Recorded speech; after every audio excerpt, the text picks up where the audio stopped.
Welcome to the Ducks Unlimited podcast, the only podcast about all things waterfowl. From hunting insights to science-based discussions about ducks, geese, and issues affecting waterfowl and wetlands conservation in North America, we bring the resource to you. The DU Podcast with your host, Dr. Mike Brazier. In this episode, we're going to introduce you to a place that I think could fairly be referred to as the proverbial cradle of life of waterfowl research and waterfowl management in North America. That place is Delta Marsh at the southern end of Lake Manitoba. Delta Marsh has a long history in the field of waterfowl research here in North America, dating back to the 1930s. And a lot of the research that's been conducted at Delta Marsh over the years has helped shape much of what we understand about the breeding ecology of prairie nesting waterfowl, as well as the ecology of prairie wetlands. Delta Marsh was also well known for its importance as a migratory staging area, particularly in the fall, where every year it would host huge concentrations of canvasbacks. That's one of the most well-known species that use the Delta Marsh. As you might expect, those huge concentrations of canvasbacks attracted a lot of hunters. And those hunters came from all walks of life, including members of royalty, celebrities, and then just other locals from the area. Now, through the years, unfortunately, habitat conditions, habitat quality in Delta Marsh began to change. And as we might expect, and as we've seen in so many other places, as habitats decline, so do waterfowl abundances. So through the years, the Delta Marsh kind of lost its glory as one of those really important waterfowl staging areas. The concentrations of canvasbacks declined. The hunting wasn't as good. And so that begged the question of what's causing the problem.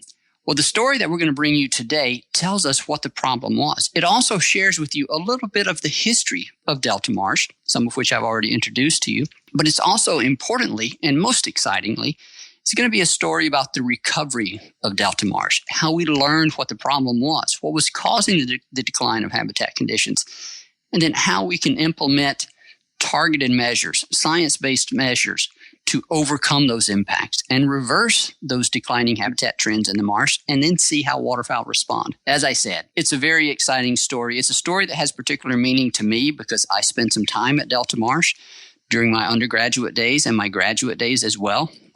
And I know it's a story and it's a place that has particular meaning to many of the other listeners of the podcast. Now, I'm very delighted to welcome in our guest on today's show. He's a friend of mine. He is an outstanding educator, a renowned researcher, and a person that knows more about Delta Marsh, its decline and recovery than perhaps anyone. Our guest today is Dr. Dale Robleski, research scientist with DU Canada's Institute for Wetland and Waterfowl Research in Oak Hammock Marsh, Manitoba. Dale, welcome to the Ducks Unlimited podcast, and thanks for sharing your time. Well, Mike, thanks for having me. How was that for an introduction? Pretty glowing and a very nice introduction to a place I think that is very special to me and for a lot of other people out there as well. It really is, and I know people are going to enjoy hearing about this. Those that have been there, those that are aware of it, I think are going to appreciate this a bit more than perhaps the average listener. And so maybe also it will inspire the average listener to do a bit more digging into the significance of this place and what it has meant to waterfowl research and waterfowl management across North America. It really is a special place. And I'm fortunate to have been able to spend a bit of time there. That's actually one of the first places where you and I met. Yes, that was a while ago. It was. I want to move right now into an introduction for you. I want to give you a chance to introduce yourself to the listeners. There's actually a couple of brand new developments in your life, as I learned about one of those just a few minutes ago. But yeah, just share with our listeners some details about who you are, your career, and what it is you're up to now. Oh, well, as you mentioned, I'm a research scientist with the Institute for Wetland and Waterfowl Research of Ducks Unlimited Canada. I'm a wetland ecologist, actually trained as an entomologist. And I like to say I'm trained as an entomologist that works for a duck organization on fish, mostly right now. So quite a broad range of skills I've developed over the many, many years. Native of Saskatchewan, lived in Manitoba for many years. Was actually first introduced to Delta Marsh as a summer student in 1979 as one of the Webster students. And it is a place that means a lot to me. As a summer student, a graduate student doing both my degrees there, spending a lot of time there over the years, working with lots of students, as you said, I was associated with the Delta Waterfall Research Station, which was and has been the paramount place for waterfall research, wetland ecology, for many, many years. And it was fortunate for me to be part of that. I've been with Ducks Unlimited for 25 years, retired last week, and also became a grandparent for the first time last week as well. So lots of changes for me. Yeah, so double congratulations there to you for the retirement and for becoming a grandfather. So those are two pretty cool developments, and to have them sort of in sync, I'm sure that's extra special. Yes, it is. So now I know what I'll be doing for a large part of my retirement. I have a new fishing buddy that I have to start training. Dale, I gave a bit of an introduction there to Delta Marsh, the history of that location, but I want to give you an opportunity, because of your experience there, to expand on that story in any way that you want to, with respect to its importance for waterfowl hunting, waterfowl management. Now we're going to get into describing it as an ecosystem, and then we're going to describe the habitat declines kind of momentarily. But we could have an entire conversation about the history of that location. But just in a couple of, are there any highlights that you always leave people with whenever you're talking about Delta Marsh and its history or significance? Well, as you've already alluded to, it's well known for its abundance of staging waterfowl in the fall. Over 100 years ago, the birds were so thick there that many of the locals made their living market hunting the waterfowl for the table trade. And that's what attracted those stories of those, the migrations that came through Delta, that really attracted the rich and the famous, lodge builders, coming to the marsh to hunt the waterfowl, two future kings that you mentioned, royalty, movie stars like Clark Gable came. Jimmy Robinson was very instrumental in raising the stature of Delta. He was a writer for Sports Afield magazine. And in fact, his lodge, the Sports Afield Lodge, is still operational on the marsh. He wrote lots of stories about his times at Delta, the hunting expeditions, and his friends, and that he brought out there, and the stories they tell about the marsh. So that helped raise the profile, as well as there's lots of artists, writers, lots of paintings you'll see out there of waterfowl scenes at Delta Marsh. The writers, you mentioned Albert Hawkbaum. He was the first director of the Delta Waterfall Research Station, which was very instrumental in raising the profile of the marsh because of the students, the professors that came there, the research they did, and the information that they gained on the understanding of the marsh. But there's also a second field station in the marsh, which people aren't aware of. The University of Manitoba had a station there as well. And it also supported a lot of student research on the marsh. Unfortunately, both of them were heavily damaged in the flood that we had in 2011. The university station's no longer there. It was closed. The waterfall station's still there. It was damaged as well, but it actually still operational, and it served the base for much of the research that we're going to talk about later in the interview. Outstanding. You've whet my appetite for a broader discussion about the history of Delta. It's, again, having been there for a number of years and having the opportunity occasionally to go back in the fall and to hunt the marsh is, this conversation is going to be particularly exciting for me. It's going to be a bit nostalgic. And so anyway, I'm sure I'll have to resist the temptation to ask you some of these side questions, because I don't want to get off on too much of a detour, but there is tons of material that we can talk about from a historical standpoint there at Delta. And so let's kind of skip forward here. And I want to have you describe Delta Marsh, its location, what it is, Delta Marsh as an ecosystem. So let's just start off with where it is, what is it, how big is it, and how is it formed, those types of things. Well, Delta is situated in south central Manitoba. It stretches out about 30 kilometers or 20 miles along the south end of Lake Manitoba. There's a beach ridge, forested beach ridge that actually separates the marsh from the lake, but transecting that beach ridge are actually four channels. Clandeboye Channel, Delta Channel, and then there's Cram and Deep Creek. So while the marsh is separated from the lake, water moves back and forth through those channels. And that's very important to the character of the marsh. I should mention the marsh is very large, about 18,500 hectares, which I think is about 45,000 acres. So it's a fairly extensive wetland stretched out along the south end of the lake. And it consists of these, what we call bays, these large, shallow lakes that are linked together. Cadm Bay, people may have heard of Cadm, Simpson, Waterhen, Clandeboye Bays. Fairly large, shallow lakes, several miles across, but very shallow, only, 3 feet deep on average, probably. All linked together and all connected to the lake. So this is this is a wind-driven system that we're talking about here. So the flow in those channels goes back and forth with the winds. So north winds blow water into the marsh. So come down the lake, push the water through the channels and into the marsh. And then south winds blow the water back out of the marsh back out to the lake. So water levels fluctuate continually in the marsh just based on wind direction and the speed of the winds. So marsh and lake are very much interconnected. Water moves back and forth, but an important aspect of that is the fish community that moves back and forth between the marsh and the lake as well. And that's a lot of what we want to deal with in our discussion during the interview is the fish community, because that's very important. So while we're talking about the marsh as important waterfowl habitat, when we're trying to do a restoration project here, actually it's the fish community that we have to really consider in the work that we want to do there. Yeah, that's a fascinating intersection between waterfowl and another group of wildlife that depend on the same, or I guess fish in this case, that depend upon the same resource. And that's why some of the science behind this is really cool, because it's not just waterfowl, it's fisheries and vegetation and wetlands as well. I was going to say, we have to think of the marsh as a larger system.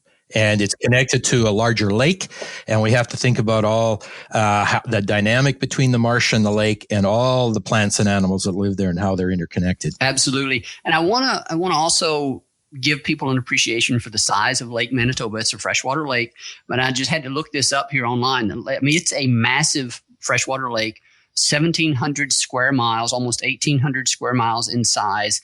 And this is another one of those times where I will encourage people as you're sitting around in the evening. If you're listening to this in the evening, you can do this as you're listening to it. Go on Google Earth or Google Maps or whatever image program you want, and look at Lake Manitoba and go find it, look at it, and you'll see Delta Marsh here at the southern end of that lake. And so again, just to kind of give you a bird's eye perspective of where this is continentally and what that landscape looks like. I always find that helped, and we have the resources now where anybody can do that. We can get a better appreciation for what's out there.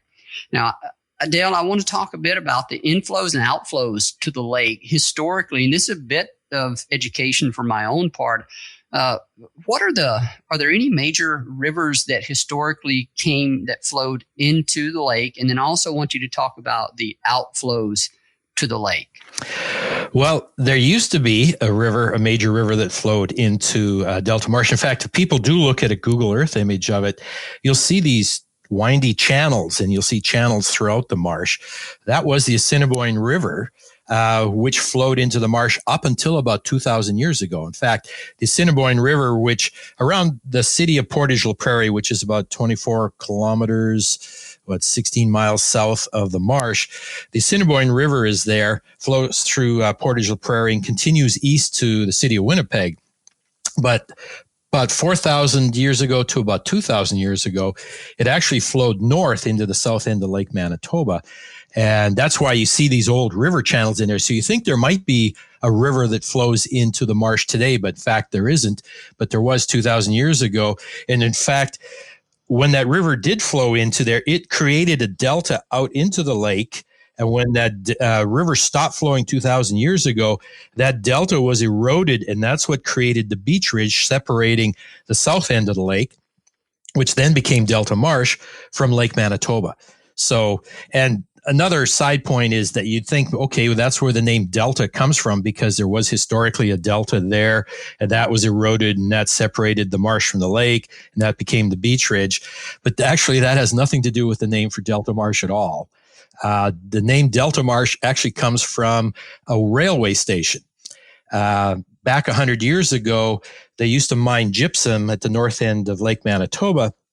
And they'd bring the gypsum down in steamboats, and there was a railway line built from Portage la Prairie north to the south end of the lake to offload the gypsum from the steamboats onto the railway line. And the railway line had 4 stations between Portage, and they were named Alpha, Beta, Gamma, and the last one at the Marsh was Delta. So Delta Station is how Delta Marsh got its name. I did not know that.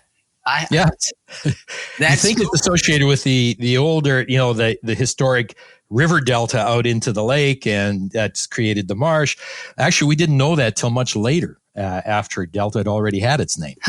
If I knew that, I had certainly forgot it. There is a book, a fantastic book, A Delta Marsh and Its People, or something of that nature. That may be the name of it. Is that right? Yeah, Gordon Goldsborough and Glenn Suggett and the Delta Marsh History Initiative put that out a couple of years ago. And yeah, it's a fascinating book. Lots of photographs, really interesting history to this whole area. All right. So I want to talk also about this is, I think, will be interesting. There's a couple of other things relative to inflows that we need to talk about. Yes. But then also the outflow. The outflow to Lake Manitoba, and I always find this interesting because living in the southern U.S. basically all my life, or the majority of my life, all the waters flow south into the Gulf. But the waters up out of Lake Manitoba flow to the north, right? Talk about the outlet for Lake Manitoba. Yeah, the Fairford River is the outlet, and the Fairford actually flows more northeast, and drains into Lake Winnipeg. But Lake Winnipeg, all of that water drains north into Hudson Bay. And the important part of that related to this whole story is that the Fairford River, the province back in the early 1960s built a structure there to manage water levels on the lake. Many people think the lake is actually managed for hydroelectric because in the province of Manitoba, all our power is hydroelectric, and we have lots of dams in the north that are used for generating hydroelectric power. But in this case, Lake Manitoba is not. It's actually managed, it's stabilized, unfortunately, depends how you look at it, I guess I should say, before I qualify that. It's stabilized for the benefit of the landowners and for the cottage owners and everybody who lives around the lake. Because historically, the lake went through very dry periods and very wet periods. And to try and minimize that disruption, because Lake Manitoba is while it's a large lake, it's actually, I think if you look, it's the 13th largest lake in the world. It's a very large system. It's a very shallow basin, and the land around it's all very flat. So any increases in water levels, even of a couple of feet, means the water spreads horizontally quite a long ways and disrupts the cottage developments, the agriculture, everything around the lake. So in the early 60s, the province built the Fairford control structure to try and stabilize the lake. So if lake levels are coming up, they'd open it up. Lake levels are starting to drop, they'd close off the structure to try and stabilize the system. But I think, many folks would probably recognize that while people like stability, nature doesn't like stability. It's that fluctuations that are very important to disrupting the system and maintaining a nice balance in the system. We need that stochasticity, the irregular water levels to really benefit a lake. And unfortunately, while it has benefited people over the long term, it's been very disruptive to the lake. But also, remember I talked about Delta being connected. It's been very disruptive to Delta Marsh and the other coastal wetlands as well. A side note here for people, if you ever travel to Canada and if you ever hear anyone talking about hydro or hydro bill or anything of that, they're talking about the power bill or the electricity bill. The first time I heard that, I was like, what hydro? I mean, that's water. Why aren't we talking about that with respect to electricity? But that's why. It's because that's where all your power comes from. So a little side piece of information there. Dale, let's move on now to a discussion of, I guess, decadal changes in the quality of the waterfowl habitat there in Delta Marsh with the background of what it is, where it is, and how some of the water levels affect it. I'm going to allow you to just talk about some of these decadal changes, the type of food resources that are known to be highly valued, highly abundant there at Delta Marsh, or at least they were historically, and how those changed through time. So take us away. Well, we talked about the abundance of waterfowl at Delta historically, but in the late 50s through the early 1960s, there was concern from stakeholders, primarily the hunting community, that the ducks just weren't starting to show up like they did historically. And there was a lot of concern about that. And there was some initial research and actually some preliminary management was actually even started to try and figure out what the issues were. The hunting community talked about the water's not as clear as it used to be. It's more turbid. There's less submerged vegetation in the marsh. The character of the marsh overall, the water quality was declining, and the ducks just weren't there. And so there was a lot of concern through the 60s that something was going on. And I don't know, do you want me to start talking about carp? Because that's where the carp story actually gets started. We could start talking about carp if you'd want. Well, yes, I want you to do that. But first, talk about the vegetation. The decadal changes. Yeah, well, yes. The vegetation community. What's the submerged aquatics and the key species there that are were of importance and of concern? Okay, so I said starting in the 60s they started to be concerned. So through the 60s, 70s, and 80s, the duck numbers were declining but weren't too bad. And I mentioned those submerged plants that were disappearing. Well, those submerged plants are very important for a whole range of things. And when you talk about submerged plants, people sometimes aren't sure what we're talking about. So we're talking about sago pondweed, water milfoil, coontail, trying to think of some of the others that we have at Delta, different pondweeds and such. Those plants are very important for a number of things. One, they hold the sediments in place. So wind and wave action don't reach down into sediments and stir up the sediments. So they tend to protect the sediments. They help keep the water clear. They also compete for nutrients with algae. So they take up the nutrients, and that prevents the phytoplankton, the algae in the water column, from growing. It also provides very important habitat for a lot of the aquatic invertebrates in the water columns, because if there was no structure in the water column, a lot of these invertebrates wouldn't be present there. So these plants provide habitat and structure in the water column for things like amphipods that scaup feed on, for example. And then the plants themselves produce seeds. Sago pondweed, for example, produces tubers, which are very important for canvasbacks, for example. And then a lot of the dabbling ducks feed on the seed heads of pondweed and other things. So these plants are very important to the habitat in terms of stability, keeping the water clear, but also in terms of providing important food resources or supporting important food resources for the waterfowl as well. So those essentially started to disappear. Particularly, again, we have to come back to the bigger picture, and we'll talk more about carp, I guess, in a few minutes, but particularly starting in the early 80s and through the 90s and the 2000s, the submerged vegetation really bottomed out in the marsh. And we think was an important driver of the declining waterfowl populations there as well. I remember when I was at Delta in the mid 90s, I think that might've been around the time where you were initiating some new research to investigate kind of what was going on. I remember it. I kind of thought it was odd, this naive kid from Mississippi. I thought, this is odd for a guy to be studying fish up here at a waterfowl station. What's going on here? Maybe he must just be bored. He's studying carp. What's up with that? So, but actually, it's a key explanation for some of the declines in the submerged aquatics and presumably there the waterfowl as well. So that was a very interesting introduction for me to this entire sort of ecosystem level examination of what was happening. So yeah, just talk about that, Dale. How did people begin to realize what was happening, and how early did people begin to suspect that carp were playing a role? And then let's just talk about how carp are, how they influence that system. Well, at Delta, people started getting concerned about carp in the early 60s, and they talk about the extremely high numbers piling into the marsh.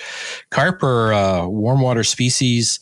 They do winter in deeper, cooler habitats in the wintertime, but they breed in and spawn in very shallow, warm, vegetation-rich habitats. That's where they prefer to spawn, and they lay their eggs on the flooded vegetation. And then they like to feed on the high invertebrate densities that you find in wetland habitats. So in the case of Delta Marsh, because it's connected to Lake Manitoba, This goes for the other 30 species of fish that use the system as well. The fish winter in Lake Manitoba, and then in the springtime, they migrate through those channels into the marsh where they, spawn, they feed, the young are reared. And then in the fall, those fish migrate back out to Lake Manitoba again. So each spring in the early 60s, folks were noticing these extremely high densities of carp piling into the marsh. And if you've ever seen carp during spawning or during feeding in a shallow habitat, they're very disruptive. They're like big vacuum cleaners. These are large bottom-dwelling fish, and they have a mouth that's more like a suction cup, and they just travel along the bottom, pushing their heads into the bottom sediments, disrupting it, stirring things up, filtering out the invertebrates and other plant material that they're trying to eat. So when you got high densities of very large, like these fish are 30, 40 pounds, and they can get much bigger than that, particularly for you folks down in the south. They get much bigger, but up here, 20, 30 pounds is on average. And you get these large fish in high densities bulldozing essentially through a wetland. They can be very disruptive. So that submerged vegetation I was talking about and the benefits it can provide, well, these carp, uproot the submerged vegetation, and then thereby we lose the stability they provide, the habitat they provide. The carp are directly stirring up the sediments, so they're stirring the mud up into the water column as well. And they're just very disruptive to these habitats. And people at Delta started to get concerned about these high densities of fish at Delta.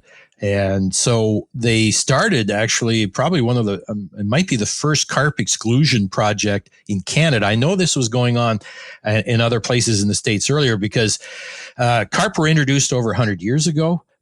And it was ostensibly brought over as a food fish, and everybody thought this was going to be great news. But once they got here, after a couple decades, everybody realized this was a bad idea. We should never have brought them here. And there were efforts in the States earlier at trying to figure out how to deal with carp. But in Canada, not so fast. But I think at Delta in 1964, they built the first fish screens to try and keep the carp out of the marsh. So as I mentioned, they're wintering in Lake Manitoba. So they put chain link fence. There's some shallow dams that the water does go over on the channels. And they put chain link fence on there to keep the carp out of the marsh. And we don't have good information on the results of that, but apparently the casual observations or anecdotal observations say that there was a good improvement in the submerged vegetation and water clarity in the marsh when they started to do that. The chain link fence lasted for a couple of years, but it's basically like a big net across the channel. So it filled up pretty quickly with any kind of vegetation that was moving through the channel. So they abandoned the chain link fence and went to kind of a slanted pole type structure.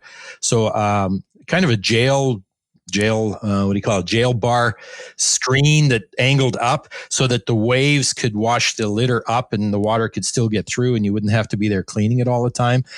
And they managed to keep that operational through to the 1982. By 1982, the structures that they had built in the late 60s had pretty much fallen apart.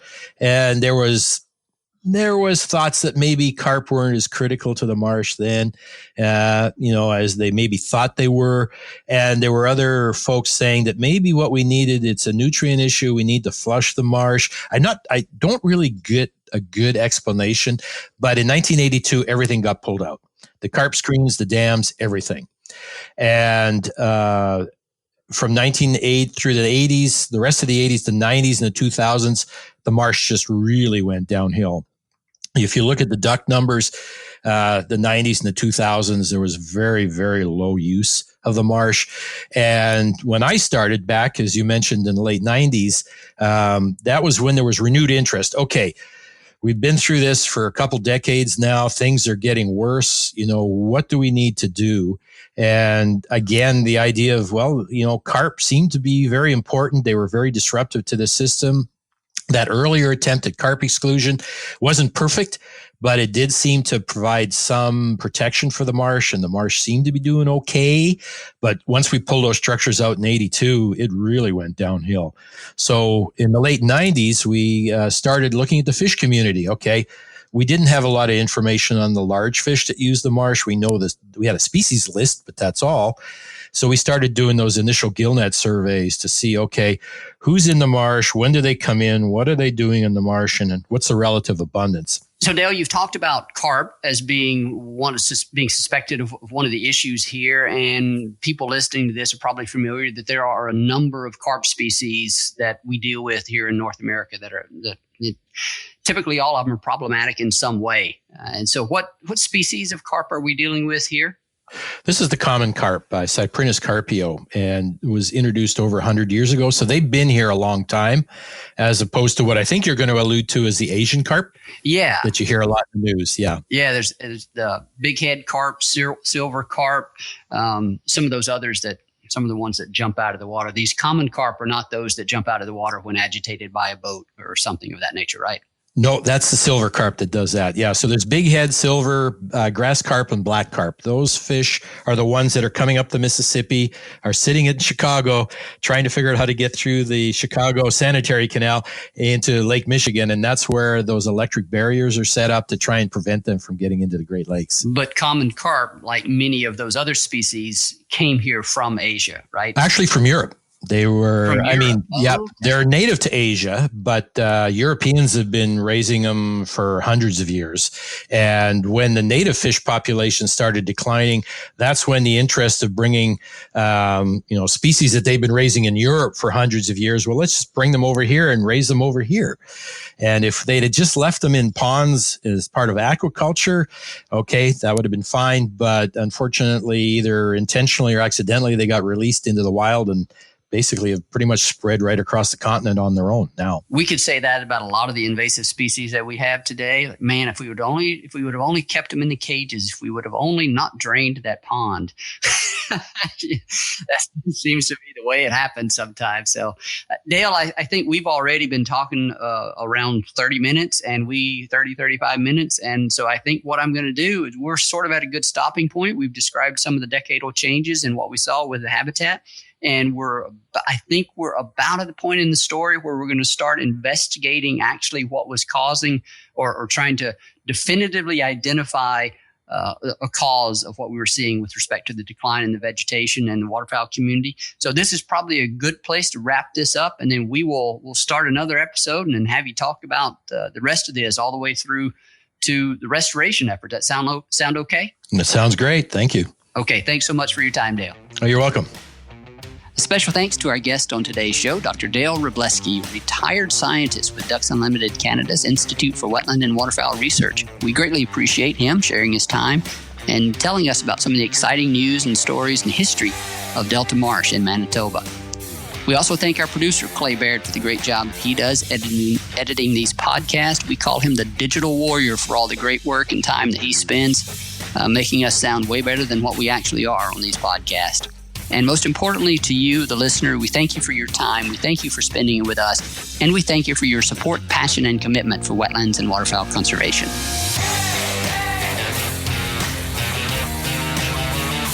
Thank you for listening to this episode of the DU Podcast. Be sure to rate, review, and subscribe to the show and visit www.ducks.org/DU Podcast for resources based on today's topics, as well as access to more episodes. Opinions expressed by guests do not necessarily reflect those of Ducks Unlimited. Until next time, stay tuned to the Ducks.